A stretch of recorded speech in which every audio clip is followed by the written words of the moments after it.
C'est un groupe d'éleveurs qui s'est réuni il y a une vingtaine d'années avec l'idée qu'on serait plus fort ensemble que de manière individuelle.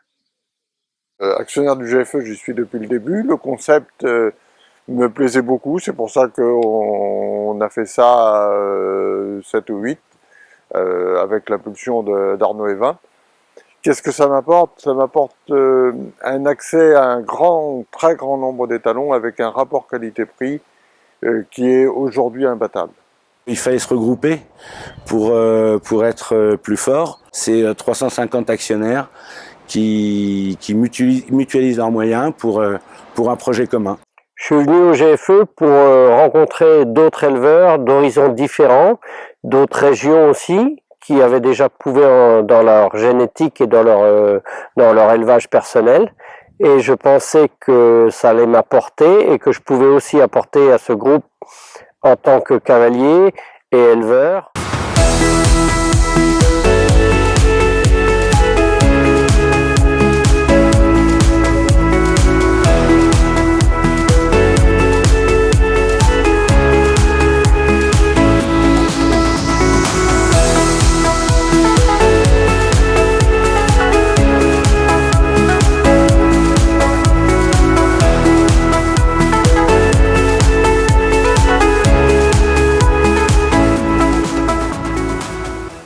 Il y a 3 sources d'approvisionnement en étalons. La première, c'est les chevaux qui arrivent en fin de carrière sportive et dont on a pu observer les premiers descendants.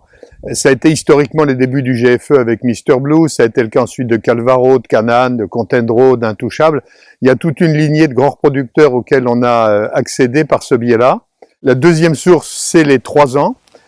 Qui aujourd'hui nous permettent d'avoir des chevaux comme Up to You, comme Candy, comme Sicave, qui sont à la fois dans le domaine sportif en train d'évoluer à très haut niveau et dont les premiers produits s'avèrent très prometteurs. Le troisième chantier, c'est les foals. On achète depuis 2 ans des poulains très bien nés, de très bonne lignée maternelle, pour essayer de détecter là-dedans les meilleurs 3 ans qui deviendront à leur tour les meilleurs 7 ans. Alors c'est une pyramide de sélection de laquelle on espère voir émerger quelques très bons étalons.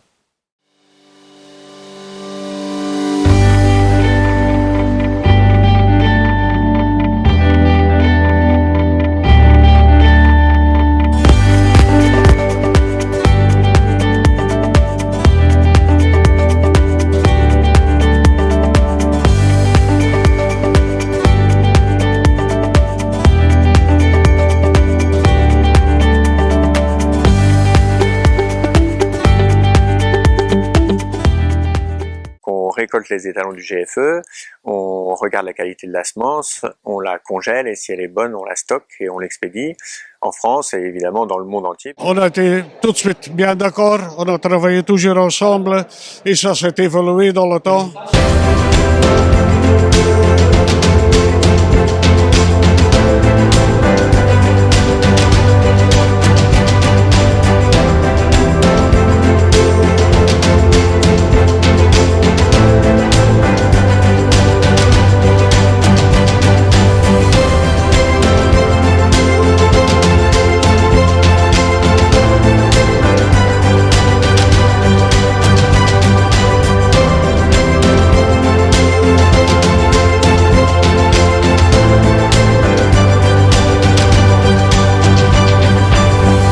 Au niveau du conseil d'administration, nous sommes 8, et tous éleveurs.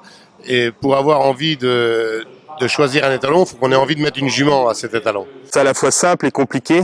C'est simple parce qu'il faut que tout le monde soit d'accord. Il faut que les 8 éleveurs croient en l'étalon d'un point de vue sportif si c'est un jeune étalon et d'un point de vue de reproducteur s'il a déjà des produits.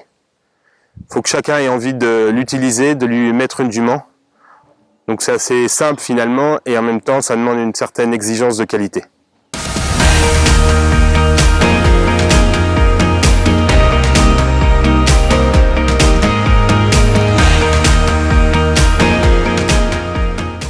On s'est intéressé dès le début à la caractérisation de nos étalons pour essayer de donner aux éleveurs des informations objectives. Est-ce qu'ils ramènent du cadre? Est-ce qu'ils ramènent de la force? Est-ce qu'ils ramènent de l'os? Est-ce qu'ils ramènent du sang? Et puis un beau jour, on a décidé de sophistiquer ça et j'ai remis par écrit l'expérience partagée d'un certain nombre d'hommes de chevaux et de scientifiques pour essayer de déterminer, dans un premier temps, 44 critères qui nous semblaient avoir une importance pour prédestiner un cheval à sauter confortablement.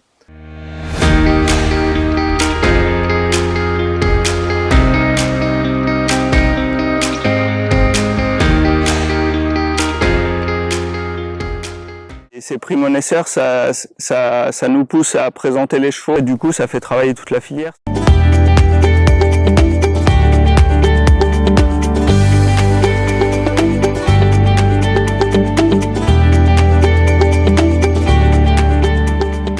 On est le plus gros contributeur du programme SEL français de jeunes génétiques et on a bâti notre propre programme qui s'appelle Offre Solidarité, qui fait que nos jeunes étalons dans les 3 ou 4 premières années de monte sont subventionnés entre guillemets par les vieux pour avoir des soldes de saillie très raisonnables, voire gratuits.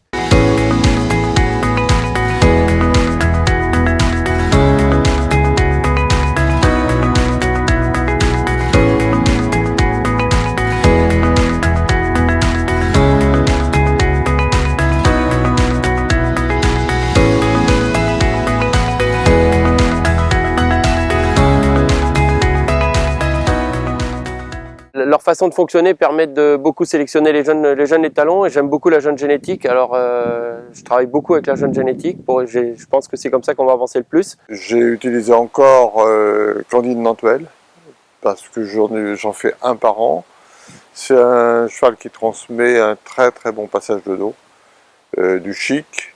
Falco de Hus parce que le cheval est hors norme. C'est un jeune cheval, on ne connaît pas la production mais il est hors norme. Tellement il a de force, de niaque, c'est tout ce qu'on demande d'un cheval pour faire du haut niveau. Chez Petrus, ce que j'aime, c'est son galop, sa force, son respect, ses moyens. Après, si on parle de son origine, elle est juste exceptionnelle.